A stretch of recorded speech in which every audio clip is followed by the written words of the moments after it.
এদিকে আবার বহিষ্কার করা হলো সেনাপ্রধান ওয়াকারুজ্জামানকে। গোপনে শেখ হাসিনাকে দেশে ফেরানোর পরিকল্পনা ছিল তার, হঠাৎ কপাল পুড়ল সেনাপ্রধান, সাথে নিষিদ্ধ করা হচ্ছে আওয়ামী লীগের রাজনৈতিক নিবন্ধন।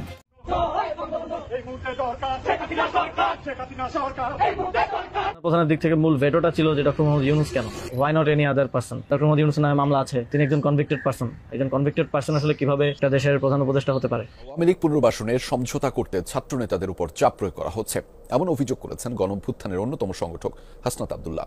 গতরাতে সামাজিক মাধ্যমে দেয়া এক পোস্টে এমন দাবি করেছেন হাসনাত। পোস্টে তিনি লিখেছেন, সাবির হোসেন চৌধুরী, শিরিন শারমিন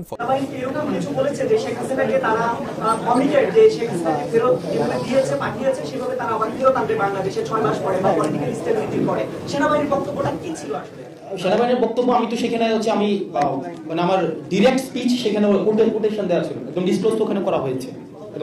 দর্শক, দেশ প্রবাস দূরে কিংবা কাছে বসে যারা আমাদের দেখছেন, আশা করি সবাই ভালো আছেন। দর্শক, এই মুহূর্তে পাওয়া খুবই গুরুত্বপূর্ণ এবং ইম্পর্টেন্ট একটা সংবাদ আপনারা দেখতে চলেছেন, তাই সবাইকে রিকোয়েস্ট করছি এবং অনুরোধ জানাচ্ছি সবাই একটু ভিন্নভাবে আজকের সংবাদটির দিকে খেয়াল দিবেন।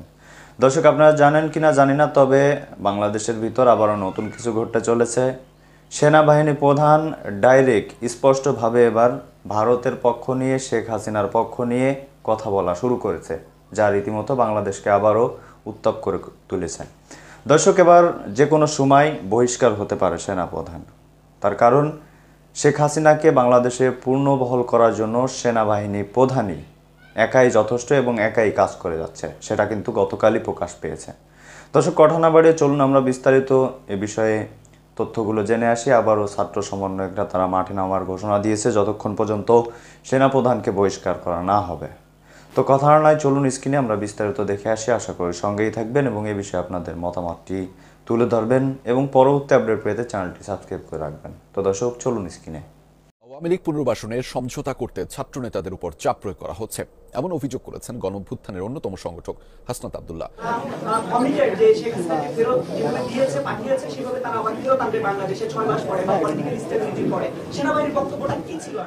সেনাবাহিনীর বক্তব্য আমি তো সেখানে হচ্ছে আমি মানে আমার ডিরেক্ট স্পিচ সেখানে কোটেশন দেওয়া ছিল, একদম ডিসক্লোজ তো ওখানে করা হয়েছে। একদম ডিরেক্ট স্পিচ আছে যে এখানে যে আমাদের কনভারসেশনটা কি হয়েছে, ওর পাশ থেকে কি আসছে, আমাদের পাশ থেকে কি হয়েছে। না, সেটা ওই পক্ষ মানে অপর পক্ষ বলতে পারবে। আপনি যে পোস্টে লিখেছেন, সেই পোস্টের সত্যতা যাচাই করার জন্য সেক্ষেত্রে আপনার ঠিক কার সাথে কথা হয়েছে সেটা কি আমাদেরকে জানানো যাবে? আপনারা হচ্ছে আমি তো ওখানে ক্যান্টনমেন্ট উল্লেখ করেছি, তো আপনারা কথা বলতে পারছেন। এবং আমরা বলেছি যে এই ক্ষেত্রে দেখেন 5ই আগস্টের পরে আওয়ামী লীগ পুনর্বাসনে আওয়ামী লীগ একটা বারবার আমরা বলছি যে এই দলটা এখনো পর্যন্ত কোনো জায়গায় আপনারা দেখছেন রিগ্রেট ফিল করছে কোথাও, অপরাধের ওই যে একটা গণহত্যা চালাইছে এটা তো অপরাধী স্বীকার করে নাই। তো আমরা আমাদের জায়গা থেকে স্পষ্ট করতে চাই, আওয়ামী লীগের আগে বিচার নিশ্চিত করতে হবে, তাকে দল হিসাবে বিচার নিশ্চিত করতে হবে, অপরাধ স্বীকার করতে হবে, তারপর অন্য কোনো আলোচনা হইতে পারে। এর আগে কোনো ধরনের আলোচনা হইতে পারবে না, ইম্পসিবল, এটা অসম্ভব। আমরা বলেছি যে 5ই আগস্টের পরে আওয়ামী লীগের নাম পুনরাবৃত্তি করছি, 5ই আগস্ট পরে আওয়ামী লীগের নাম, মার্কা এবং আদর্শ এই তিনটাই হচ্ছে অপ্রাসঙ্গিক। এখন এটাকে যদি মানে বিদেশি ষড়যন্ত্র অথবা দেশীয় কোনো ষড়যন্ত্র বা এজেন্সি থেকে কোনো ধরনের এখানে অপচেষ্টা চালানো হয়, সেক্ষেত্রে আমরা সাধারণ মানুষের কাছে কমিটেড, আমরা ছাত্র নাগরিকের কাছে কমিটেড। আমরা নির্যাতিত, নিপীড়িত, বঞ্চিত, গুম, খুন, হত্যা শিকার যারা গত দীর্ঘ 1.5 দশকের বেশি সময় ধরে হয়েছে, রাজনৈতিকভাবে নির্যাতিত যেই ক্রিয়াশীল রাজনৈতিক দলগুলো হয়েছে, আমরা তাদের কাছে কমিটেড। কোনো এজেন্সি, কোনো বিদেশি কোনো হচ্ছে আওয়ামী লীগ পুনর্বাসনের সমঝোতা করতে ছাত্র নেতাদের উপর চাপ প্রয়োগ করা হচ্ছে, এমন অভিযোগ করেছেন গণঅভ্যুত্থানের অন্যতম সংগঠক হাসনাত আব্দুল্লাহ। গতরাতে সামাজিক মাধ্যমে দেয়া এক পোস্টে এমন দাবি করেছেন হাসনাত। পোস্টে তিনি লিখেছেন, সাবির হোসেন চৌধুরী, শিরিন শারমিন, ফজলে নূর তাপসকে সামনে রেখে আওয়ামী লীগকে ফিরিয়ে আনার পরিকল্পনা সাজানো হচ্ছে। গত 11ই মার্চ দুপুর 2:30টার দিকে তিনি সহ আরও 2 জনের কাছে বিশেষ একটি জায়গা থেকে এই পরিকল্পনা উপস্থাপন করা হয়। আসন সমঝোতার বিনিময়ে প্রস্তাব মেনে নিতে বলা হয়। জানানো হয় ইতোমধ্যে একাধিক রাজনৈতিক দলকেও এই প্রস্তাব দেওয়া হয়েছে, তারা শর্ত সাপেক্ষে আওয়ামী লীগ পুনর্বাসনে রাজি হয়েছে। বলা হয়েছে রিফাইন্ড আওয়ামী লীগ যাদের দিয়ে করা হবে তারা এপ্রিল-মে থেকে শেখ পরিবারের অপরাধ স্বীকার করবে, হাসিনাকে অস্বীকার করবে এবং তারা বঙ্গবন্ধুর আওয়ামী লীগ করবে, এমন প্রতিশ্রুতি নিয়ে জনগণের সামনে হাজির হবে। হাসনাত বলেন, আওয়ামী লীগকে ফেরাতে হলে লাশের উপর দিয়ে ফেরাতে হবে, পুনর্বাসন নয়, আওয়ামী লীগের বিচার নিয়ে কাজ করার আহ্বান জানিয়েছেন তিনি। আওয়ামী লীগকে আবার এই দেশে রাজনীতি করার অধিকার দেওয়ার স্বপ্ন দেখছেন, তাদেরকে আমরা স্পষ্ট মেসেজ দিচ্ছি, তাদেরকে আমরা পরিষ্কার মেসেজ দিচ্ছি। আওয়ামী লীগ যেমন এই দেশে থাকতে পারে নাই, এই দেশ থেকে পলায়ন করে ভারতের দাদার রাষ্ট্রে আশ্রয় নিয়েছে। আওয়ামী লীগকে যারা পুনর্জীবন দান করতে চাইবেন, আওয়ামী লীগের পক্ষে যারা দাঁড়াবেন, তারা ওই দেশে থাকতে পারবেন না, মোদির দেশে পালিয়ে যেতে বাধ্য হবে।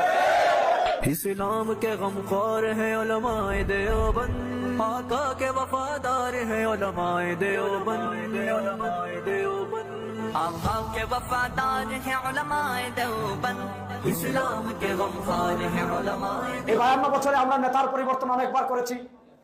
এই 52 বছরের নির্বাচন হয়েছে 12 বার, ক্ষমতায় 12 বার পরিবর্তন এসেছে। যদিও আমাদের দেশে আমরা অনেক নির্বাচন এমন দেখেছি যে নির্বাচন শুধু নামে মাত্র নির্বাচন ছিল। কখনো দিনের নির্বাচন রাতে হয়েছে, কখনো ডামি নির্বাচন হয়েছে, কখনো বিনা ভোটে ক্ষমতায় গিয়েছে।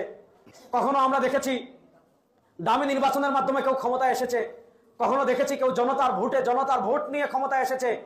52 বছর মানুষ অনেকবার অনেককে ক্ষমতায় বসিয়েছে। 52 বছরে মানুষ অনেকবার অনেককে চেয়ারে বসিয়েছে।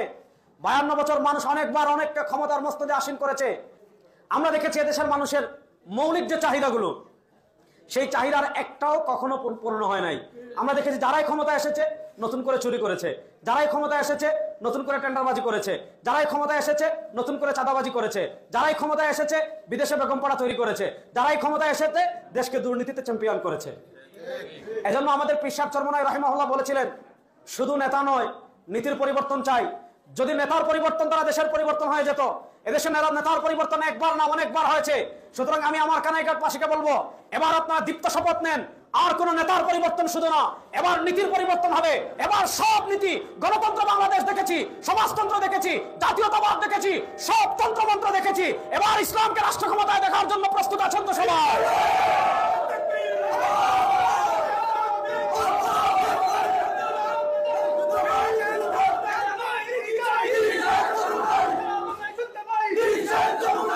আমাদের পীর সাহেব চরমনাই এবার ঘোষণা করেছেন, ইসলাম, দেশ ও মানবতার পক্ষে ভোটের বাক্স একটা হবে ইনশাআল্লাহ।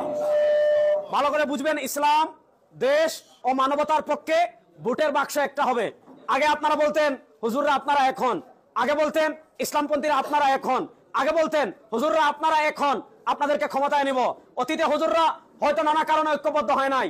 এবার এই নতুন বাংলাদেশে, এবার এই পরিবর্তিত বাংলাদেশে, এবার এই বৈষম্য মুক্ত আন্দোলনে আপনারা দেখেছেন, বৈষম্য বিরোধী যে জুলাই আন্দোলন হয়েছিল বাংলাদেশে, এই বৈষম্য বিরোধী আন্দোলনে সব রাজনৈতিক দল অংশগ্রহণ করেছে।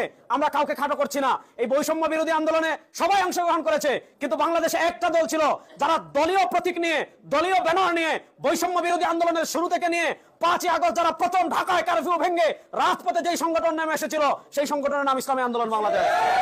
সুতরাং আজকে আমি আপনাদেরকে দীপ্ত কথা একটা বলবো, বৈষম্য বিরোধী আন্দোলনের পর পীর সাহেব চরমনাই ঘোষণা দিয়েছেন, এবার আমরা আর কোনো তন্ত্র দেখতে চাই না, এবার আর কোনো মন্ত্র দেখতে চাই না, এবার ডেমোক্রেসি নয়, এবার সেকুলারিজম নয়, এবার কমিউনিজম নয়, এবার জাতীয়তাবাদ নয়। পীর সাহেব চরমনাই ঘোষণা দিয়েছেন, ইসলাম, দেশ ও মানবতার পক্ষে ভোটের বাক্স হবে একটা। সুতরাং ইসলামের সব দল, ইসলামী সব রাজনীতিবিদ ঐক্যবদ্ধ হয়ে আপনাদেরকে যদি ডাক দেয়, আর নতুন কেউ পুরাতন কাউকে নতুন শাড়ি পরিয়ে এই দেশের রাষ্ট্র ক্ষমতায় নেব না, ইসলামকে রাষ্ট্র ক্ষমতায় নেওয়ার জন্য প্রস্তুত আছি সবাই ইনশাআল্লাহ। শুনেন, ইসলামী আন্দোলন বাংলাদেশ আদর্শের রাজনীতি করে আমি আজকে এই কানাইঘাটের জমিনে দাঁড়িয়ে পরিষ্কার ঘোষণা করে যাচ্ছি, ইসলামী আন্দোলন কখনো 1, 2, 3টা আসনের জন্য আদর্শ বিক্রি ইসলামী আন্দোলন করেনি, এখনো করবে না ইনশাআল্লাহ।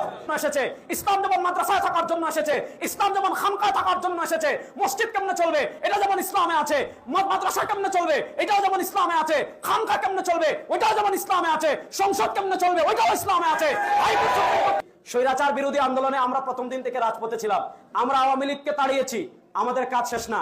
আপনারা দেখেছেন নানাভাবে ভারতের দালাল ফেসিবাদ যারা গত 15 বছর বাংলাদেশকে জাহান্নাম বানিয়ে রেখেছিল, যারা গত 15 বছর বাংলাদেশে আমাদের মানবাধিকার বলেন, আমাদের বাক স্বাধীনতা বলেন, আমাদের ধর্মীয় স্বাধীনতা বলেন, সবকিছু লঙ্ঘন করে এই বাংলাদেশকে যারা আমাদের পার্শ্ববর্তী ভারতের অঙ্গরাজ্য বানানোর ষড়যন্ত্র করেছিল, 2024-এর জুলাই আগস্টে আমাদের ছাত্র জনতার গণঅভ্যুত্থানের মাধ্যমে আমরা আওয়ামী লীগকে এই দেশ থেকে বিদায় করেছি।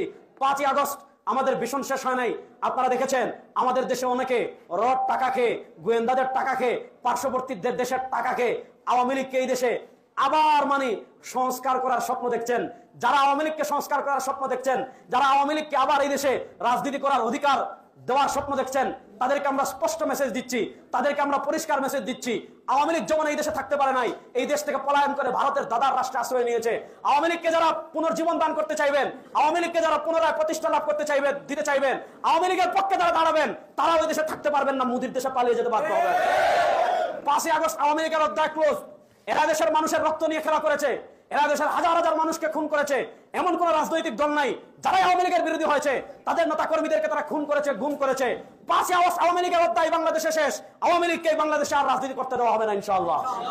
আওয়ামী লীগকে পুনর্বাসনের চেষ্টা করলে আবার গণ অভ্যুত্থানের সৃষ্টি হবে। বিচারের আগে আওয়ামী লীগের রাজনীতি করার সুযোগ নেই বলে জানান হেফাজতে ইসলাম বাংলাদেশের যুগ্ম মহাসচিব মামুনুল হক। আমি আর ম্যাগি স্বাদ ও ভালোবাসার দারুণ জুটি ফ্রম নেসলে। ঘোষণা অনুযায়ী জুমার নামাজের পর বাইতুল মোকাররমের উত্তর গেটে হেফাজতে ইসলাম বাংলাদেশ ও খেলাফত মজলিস বিক্ষোভ মিছিলের আয়োজন করে। সেখানে বিশ্ব সম্প্রদায়ের প্রতি গাজায় হামলা, হত্যাকাণ্ডের বন্ধে ভূমিকা রাখার আহ্বান জানানো হয়। একই সাথে বিশ্ব মুসলিম সংস্থাগুলোকে ঐক্যবদ্ধ হওয়ার আহ্বান জানান মামুনুল হক। অন্যদিকে বিচারের আগে আওয়ামী লীগ ও শেখ হাসিনার নাম নিতে চায় না দেশের মানুষ। আওয়ামী লীগকে রাজনীতি করতে হলে দেশের জনগণের রক্তের উপর দিয়ে যেতে হবে বলে উল্লেখ করেন তিনি। আজকে ইসলামের প্রথম কিবলা বাইতুল মুকাদ্দাসের পবিত্র ভূমির মুসলমানরা রক্ত দিচ্ছেন।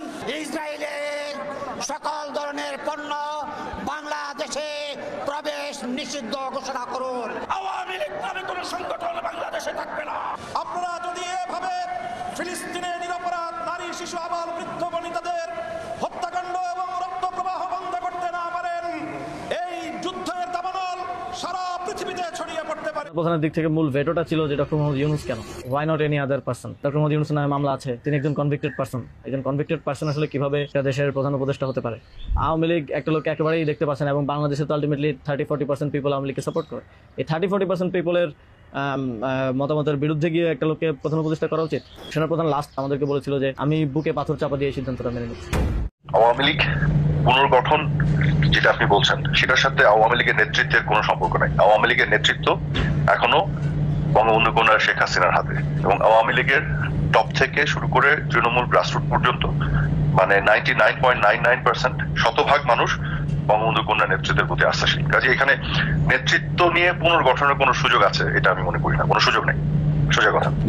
কিন্তু দলীয় ভাবে দলকে পুনর্গঠন, সংগঠিত করা, সুসংগঠিত করা, সেটা তো অন্য জিনিস। আর আওয়ামী লীগকে নিষিদ্ধের ব্যাপারে বাংলাদেশে এমন কোনো শক্তি নাই যে আওয়ামী লীগকে নিষিদ্ধ করতে পারে।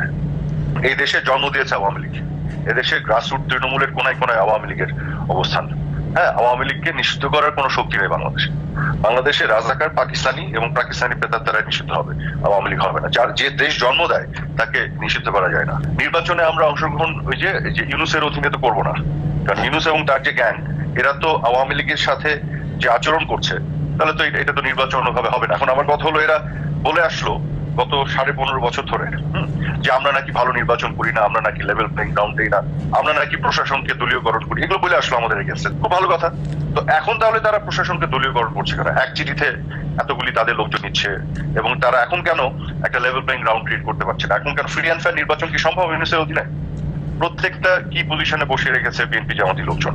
তারা 32 নম্বর ভাঙলো, আওয়ামী লীগের বিভিন্ন নেতাদের ঘর বাড়ি ভাঙলো, ভাঙার পরে যখন প্রতিরোধ গড়ে উঠলো তখন তারা আবার ডেভিল হান্ট করলো। ডেভিল হচ্ছে যারা ভাঙছে তাদেরকে প্রোটেকশন তারা দিচ্ছে, আর ডেভিল হান্টের নামে যারা ভিকটিম তাদেরকে তারা হান্ট করছে। তো এরকম একটা সরকারের অধীনে কখনো অন্তর্ভুক্তিমূলক অবাধ ও সুষ্ঠু নির্বাচন সম্ভব না। 5 আগস্টের পরে যত হত্যাকাণ্ড হয়েছে এগুলোর জন্য ওরা ক্ষমা যাবে? তোফাজ্জলের হত্যাকাণ্ড থেকে শুরু করে মাসুদের হত্যাকাণ্ড থেকে রাজীবের হত্যাকাণ্ড, এগুলোর জন্য ক্ষমা যাবে ওরা? আমি এর আগেও বলেছি বারেবার যে আমরা ক্ষমতায় থাকাকালীন সময় যে ঘটনাই ঘটেছে, আর একটা দায় আমাদের আছে, কারণ আমরা তো সরকারে ছিলাম, সেই দায় আমরা স্বীকার করেছি, এবং সেই দায় স্বীকার করে আমরা কি করেছি, এটাকে বিচারের প্রক্রিয়ায় আনার চেষ্টা করেছি। আমরা কমিশন গঠন করেছি, তখন জাতিসংঘকেও ডেকেছিলাম। জুলাই আগস্টের যে হত্যাকাণ্ড, মানে 5 আগস্ট পর্যন্ত যে হত্যাকাণ্ড, সেটারও তো বিচার এরা করছে না। এরা তো এটাকে পলিটিক্যালি অপব্যবহার করছে। যদি বিচার করতো তাহলে কেন আজকে গণহারে মামলা হচ্ছে এবং মামলা করে চাঁদাবাজি হচ্ছে? ওই 7.6 কেন খুঁজে বের করছে না কার হাতে ছিল? আসল হত্যাকারীকে কেন খুঁজছে না? কারণ এরা তো বিচার করছে না। এরা তো হচ্ছে এটাকে ব্যবহার করে আওয়ামী লীগকে দমন পীড়ন করা। কি রাজাকারদের ডিফেন্ডারদেরকে আইসিটিতে বসিয়ে দিয়েছে প্রধান আপনার কি বল প্রসিকিউটর। এদের অবজেক্টিভ হলো আওয়ামী লীগকে শেষ করার চেষ্টা, যেটা সম্ভব না। এটা অবজেক্টিভ, বিচার এদের অবজেক্টিভ। এরা বিচার করছে না, বিচার আওয়ামী লীগই করতো। তো দর্শক দেখলেন খুব গুরুত্বপূর্ণ প্রতিবেদন। এতক্ষণ আমাদের সাথে থাকার জন্য সবাইকে ধন্যবাদ জানাচ্ছি। পাশাপাশি ধন্যবাদ জানাই আজকের আমাদের আলোচক বৃন্দদের যারা এতক্ষণ গুরুত্বপূর্ণ তথ্য ও কথা আপনাদের সামনে তুলে ধরছিল। দর্শক এখন আপনারা কি বলতে চান এই বিষয়ে একটু কমেন্টে জানাবেন যে আসলে এই সেনাপ্রধানকে বাংলাদেশে সেনাবাহিনী প্রধান হিসেবে রাখা কতটা নিরাপদ আপনি মনে করছেন একটু কমেন্টে জানাবেন। আসলে সেনাপ্রধান ওয়াকারুজ্জামান শুরুতেই মানুষ ভাবছিল যে যেহেতু শেখ হাসিনাই নিয়োগ দিয়েছে সেহেতু শেখ হাসিনার পক্ষ নিয়ে একসময় কাজ করবে। ঠিক 7 মাস যেতে না যেতেই কিন্তু তার মূল রহস্য ফাঁস হয়েছে, আসল চেহারা কিন্তু মানুষের সামনে দেখানো শুরু করেছে।